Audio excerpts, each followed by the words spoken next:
I'm Jacob Hornberger, president of the Future of Freedom Foundation. Welcome to this week's Trump Watch. Well, we'll start with Iran. It's back to normal, back to war again, back to the beginning. The memorandum of understanding, the truce, it's all out the window, and we're back to where Iran is closing the Strait of Hormuz, and Trump has announced that he's going to have the blockade again. They're enforced by the U.S. Navy. With one exception. Trump has announced that he's going to start charging tolls for ships that they permit to go through the Strait of Hormuz, which presumably will circumvent the Iranian controls and the Iranian threat to fire on any ships that come through. And the reason it's kind of humorous is because Trump has been maintaining, and Secretary of State Rubio has been maintaining, that charging tolls violates international law. That's what they've been saying about Iran. And now they're saying, well, but we can do it. No problem if we do it. It's not violating international law if we do it. Or maybe it is and they don't care. But I was reading one account where it's estimated, they don't know exactly how it's going to be measured. It's a 20% toll. I read one account where it said that the shipping costs could double because of this toll. So it could be, even if the Strait of Hormuz is open, there still may not be ships going through there because they may be losing so much money. And also, humorous part of this is that Iran said, well, we're going to be charging tolls too, but we're going to be charging a fair amount instead of this exorbitant 20%. So there's always, or almost always, a humorous aspect out of this horrific tragedy. But it's what I've said before. Trump, this is a tar baby for Trump. He can't get out of it. I mean, it's clear he can't get out of it. He would love to get out of it so that he can shift his Navy and his armed forces over to Cuba and so he could invade Cuba. But he can't do that because they're all tied down over there. Now he's got, with this blockade, he's tied down the U.S. Navy. And it's like what I've said before, that, okay, when you're holding somebody down, that they're not free to get up, but neither are you. You're tied down too, because as soon as you get up, they're going to get up too. So you got to stay there. So Trump is tied down there. I mean, this is the tar baby. He keeps trying to get out, memorandum of understanding, truce, and so forth. And he's kind of saying, oh, it's time to come back home. And the tar baby just pulls him right back in, and he's pulling there big time. And I mean, I don't know what these targets are that they're bombing. They're bombing all over Iran. They decimated the whole military. You would have thought they would have decimated all the military targets, but apparently they're finding new targets to decimate. And of course, Iran is retaliating by hitting the imperial bases that the U.S. has established in the Arab countries around there. So, in other words, everything's back to normal again with this tar baby. This was one of the problems with the big, quote, success in Venezuela, where they went in there with a raid, killed 100 people, innocent people, hadn't done anything to the United States, captured Nicolas Maduro, brought him back to trial, and they were exultant. They still are over the, quote, success, and we'll talk about that success in a minute. But that just encourages them. That's the problem with these foreign interventions, that if they succeed, in their minds they succeed, they just go on to another one until they hit a dead end here with this tar baby in Iran. And Trump's not about to say, like, I screwed up. I should never have listened to the Israeli government, to Netanyahu. I should have just stayed out of this. But he didn't. But he's not going to admit that. But really, the best thing he could do is just say, we're out of here, and just come home and bring all the troops home. And then do a total reevaluation of just foreign interventionism in general. Because it's not enough to play whack-a-mole and hit this intervention and that intervention and that intervention, while at the same time saying, well, Jacob, I really think we need to preserve the right to intervene, because they'll always be intervening. And so it's whack-a-mole, Afghanistan, Iraq, Vietnam, Iran, Ukraine, Russia. I mean, it's a never-ending process until the American people finally come to the realization that you got to go higher than this. You got to stop the whole concept of foreign interventionism.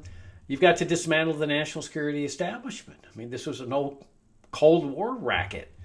Should have gone out of existence. It should never have come into existence in the first place, the national security state form of governmental structure, which, of course, is a totalitarian form of governmental structure. Power of assassination, power of torture, indefinite detention on Americans. Bill of Rights doesn't apply to them. Supreme Court won't enforce the Bill of Rights against the national security state. It was time to restore a limited government republic. That was our founding governmental system. Worked great for more than a century until this racket of the national security state got established. So that's what we got to be thinking in terms of, we need to be thinking at a higher level. And of course, that's what we do here at FFF. We don't settle for whack-a-mole and hit this war and that war and that war and that war and so forth. There is another humorous thing taking place, though, that it's kind of funny, that you'll recall in the last video I did here, I talked about Trump's intervention into the World Cup competition. Well, after the Belgians won that World Cup competition, the one where Trump intervened and asked the head of the governing board, FIFA, to review the suspension of one of the American players, and they did, and they reinstated him. And Belgium was furious at this, and much of the world was furious at the President of the United States. What's he got to do with the World Cup? It was like injecting politics into this competition, and so the Belgians were furious. In fact, that, arguably, Trump even gave them the incentive to fight harder to win because they were so mad.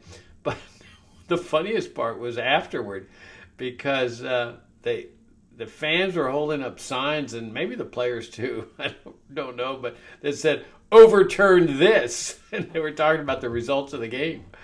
But the funniest part is that they started doing the Trump dance. The players did, and they started mimicking, like 7 or 8 of them mimicking the dance that Trump does whenever he's excited, and they had it down to a T. I mean, I don't know if they practiced it or not, but it was hilarious. And then another funny aspect of this is Trump himself, because he was fighting to get this player reinstated. I don't recall what the player's name was, but the guy was a British citizen. He's from Nigeria. Originally, his family's from Nigeria, which, of course, is not among, Trump's favorite immigration countries. They've tightened the restrictions on Nigeria, and it's part of their tightening up of immigration restrictions. But the family had moved to England. But the mother of this player was here in the United States visiting, something like that, when she was pregnant with this player. And they didn't want her to return to England because she was so close to having the baby. They were scared she'd have it on the plane or something. So she stayed here and had the baby and then returned to England. Well, this is exactly what Trump says he's opposed to, this birthright citizenship, where somebody just happens to be here and foreign citizen. And so here he is fighting to have this guy playing on the American team, when you would think he would say, well, he's not really an American citizen under my formulation, because he's trying to get the Supreme Court to overrule its ruling in Trump's birthright citizenship lawsuit, where he's trying to it was the executive order declaring that people born here of foreign citizens are not really Americans. And so here he is fighting to get this guy as part of the American team. It's kind of funny. So we moved to Venezuela, which, as you all know, I just absolutely find fascinating as to what's going on in this country, because it's so bizarre, and yet it's so normal. I mean, it's all treated as normal. And one of the fascinating aspects of this is the reaction of both the left wing and the right wing, because they don't quite know what to make of all this. Okay, the left wing, especially the extreme left wing in America, like the Democratic Socialists and stuff. I mean, they obviously love socialism, but all progressives love socialism. There's some of them in the Democratic Party saying, "No, we're capitalists. We're capitalists." But they're all socialists. I mean, they favor Social Security, Medicare and Medicaid, and public schooling, and the central bank, and immigration controls, and the whole panoply of socialist programs in the United States. But the extreme left wing, as we all know, the Democratic Socialists, they love socialism. So they stand, for example, in favor of Cuba, not just because of the horrific consequences of the U.S. embargo, which they've long opposed, and rightly so, but because they favor Cuba's socialist system. And it's the same in Venezuela. They favor the socialist system that Hugo Chavez brought into existence, that was continued by Nicolás Maduro, and that is being continued by the U.S. government. They want a socialist system. They like a socialist system. So, while you would ordinarily think they would be opposed to foreign interventionism, as part of the leftist philosophy, they're very quiet about this what's going on in Venezuela. Okay? I mean, they fiercely oppose Trump. They hate Trump. I mean, it's almost visceral. And yet they're not criticizing what's going on in Venezuela. They're not criticizing Trump. They're just staying quiet, silent, the left wing. Now, why is this? Well, because Trump is preserving the socialist system there. In fact, he's running the socialist system. He's taken charge of it. Well, actually, Rubio, the Secretary of State, he's taken charge of it. And I'll talk to you about that in a minute. But so the left wing is very, very quiet as to what's going on because they love it. Man, wow, President of the United States is preserving socialism, running socialism. So they're not criticizing Trump or what he's doing in Venezuela. They love it. But the right wing is just as silent. Now, the right wing is actually, I find, more fascinating because, the right wing always conservatives and also conservative libertarians, exclaim against communism and socialism, and rightly so, okay? Very destructive philosophies. But here is Trump preserving a socialist communist system, and you see total silence from the right wing, including the right-wing oriented libertarians. Now, the right-wing libertarians have long supported Maria Corina Machado. The conservatives have also. She's the leader of the dissidents.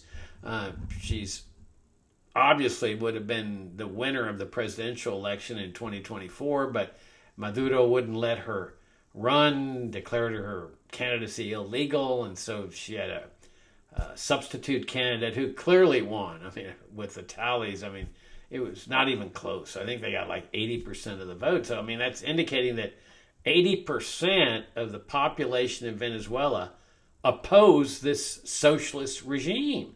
Now, it wasn't that they were just opposing Maduro. They're opposing the whole system, the whole, what used to be called by U.S. officials, a narco-terrorist socialist communist regime.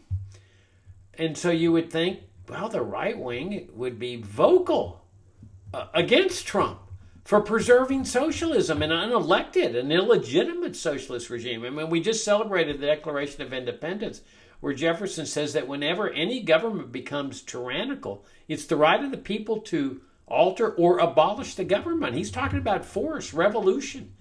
It's the right of people to do this. If there was ever an example of where people have a right to oust their regime, it's Venezuela. This is the epitome of tyranny. An unelected regime that has stolen the election, stayed in power illegitimately, simply because they're a national security state too. It's a valuable lesson as to the power of a national security state. If a ruler wants to stay in power and he's got the support of the national security establishment, he's going to stay in power. And so when they rise up and protest against this, they just kill them. And once you shoot a few protesters, everybody else goes home. And that's what happened in Venezuela.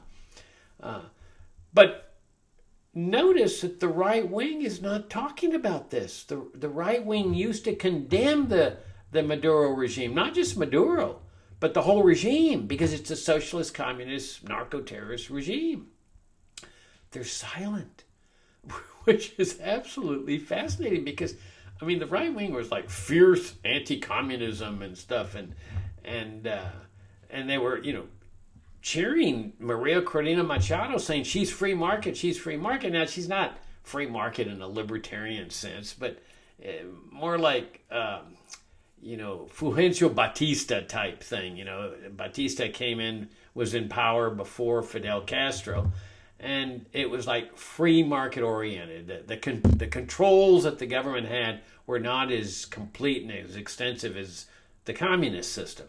So there's a lot more of economic prosperity. The less government control over economic activity, the more prosperity there's going to be. So if you look at the videos like on YouTube of what Havana was like before Castro took power, it's amazing. I mean, prosperous city, colorful. I mean, it was like a Paris over here in the Caribbean. And so that's what she is, sort of right-wing oriented, free market oriented. So clearly her policies would bring much more economic prosperity to the country. And yet the right wing is not condemning the continuation of this socialist communist system, which I just find absolutely fascinating. Now, why is that? Well, because of their devotion to Trump. You see, well, for one thing, Maria Corina Machado, just really weirdly, she's over there, bowing to Trump too. She criticized Delcy Rodriguez, the new president, interim president, I guess, because Maduro could still be acquitted. And then, what then? I mean, doesn't he have the right to return to his country to be president? So they have to get a conviction. I mean, they are up against the wall. They got to get a conviction. But she's over there, and Maria Corina Machado isn't scared to criticize her. She's, you're just following Trump's orders. But so is Maria Corina Machado. She's following Trump's orders too. She's over there giving him her Nobel Prize. I mean, it was embarrassing. Here she gets the honor of this Nobel Prize, and Mr. President, I'd like to give you my Nobel Prize. I don't know for what. I mean, here he's tagging Venezuela with military forces. Boy, that's real peaceful, and now this war in Iran, real peaceful.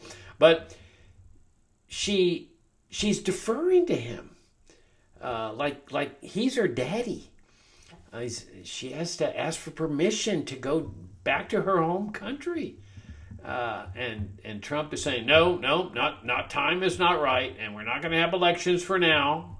You can't go back. You're going to be a troublemaker, and it's not safe for you.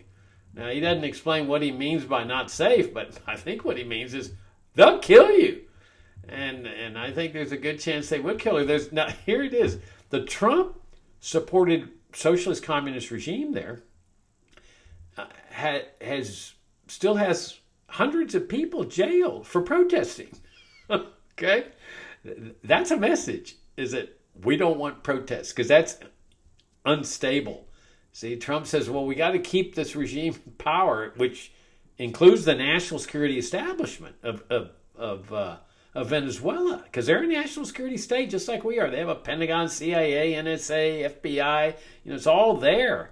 And these are the people that arrest and kill protesters. They still have hundreds of protesters still in jail. And Maria Corina Machado is there's an arrest warrant out for her. So she tried to get back in, and an airline in Panama refused to let her board because they were afraid that the Venezuelan authorities would do bad things to them if they flew her in there. Apparently her passport's been suspended from her own country.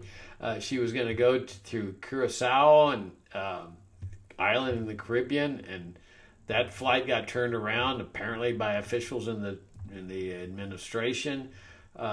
So she still says she wants to go back, and it's not clear. I mean, she may have to use an overland route, but I would think when she gets there, she's going to have to hide because of this arrest warrant. So the right-wing libertarians and the conservatives are not criticizing her. She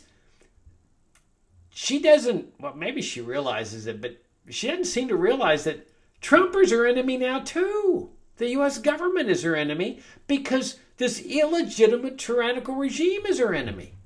But it's the Trump administration that's keeping this regime in power and actually running it. And this Delcy Rodriguez, she hasn't been elected to anything.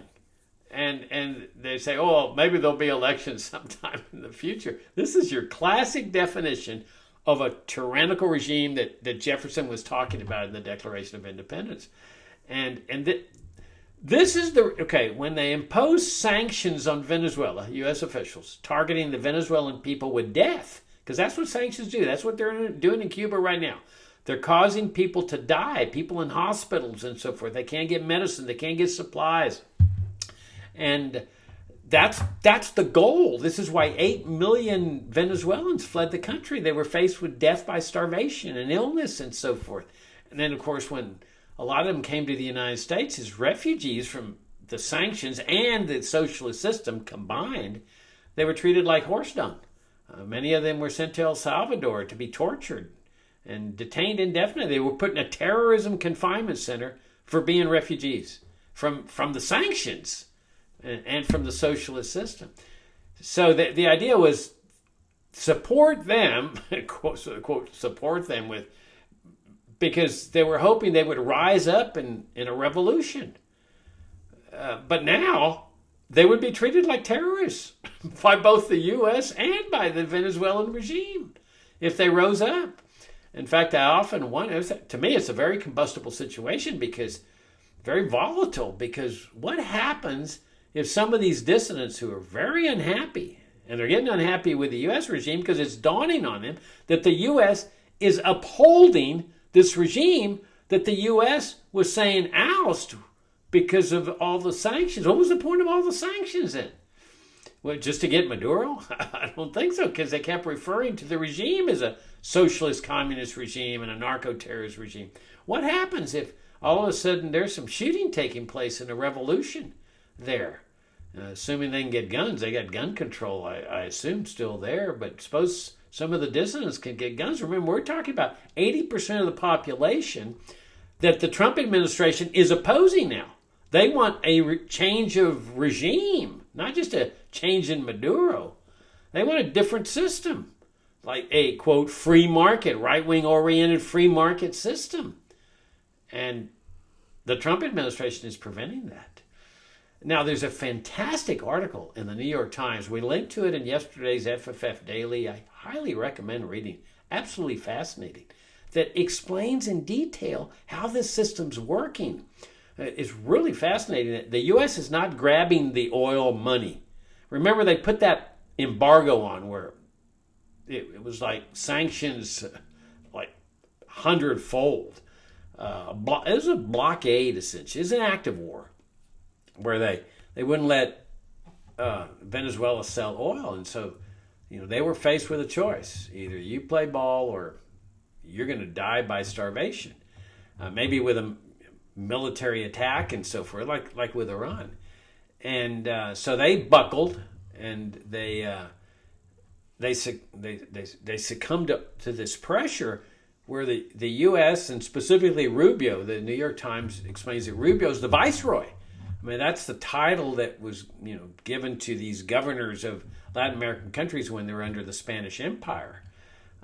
They would rule these things, and Rubio's ruling this thing, not in Venezuela. Trump has joked about maybe you ought to move to Venezuela since you're the viceroy, or you're the head of this thing.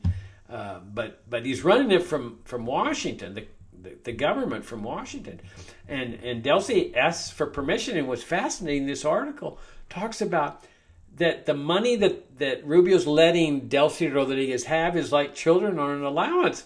That's our phrase that we've been using here, that I've been using.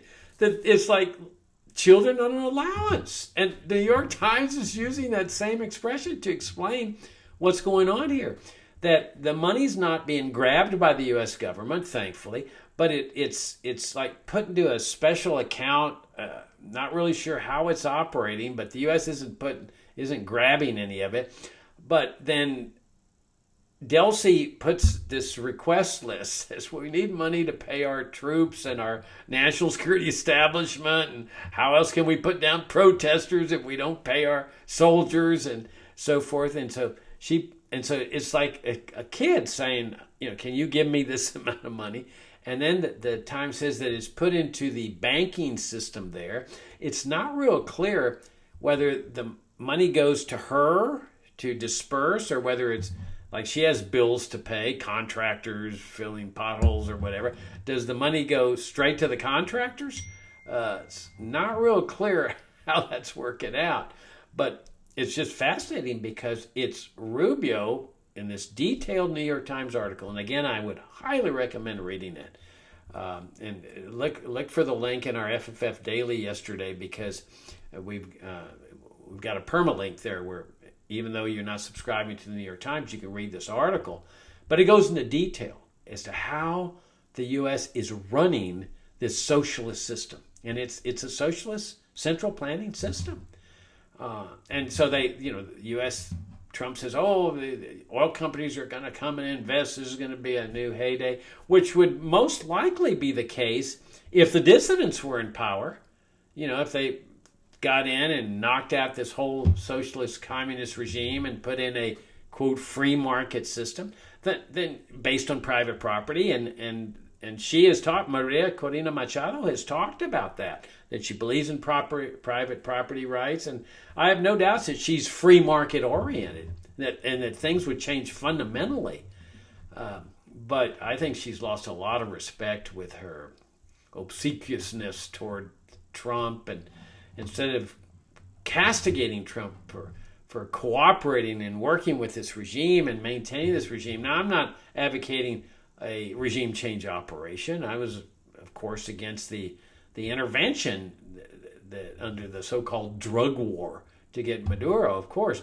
But, just what they ought to do, just leave Venezuela alone. Just let Venezuela handle Venezuela.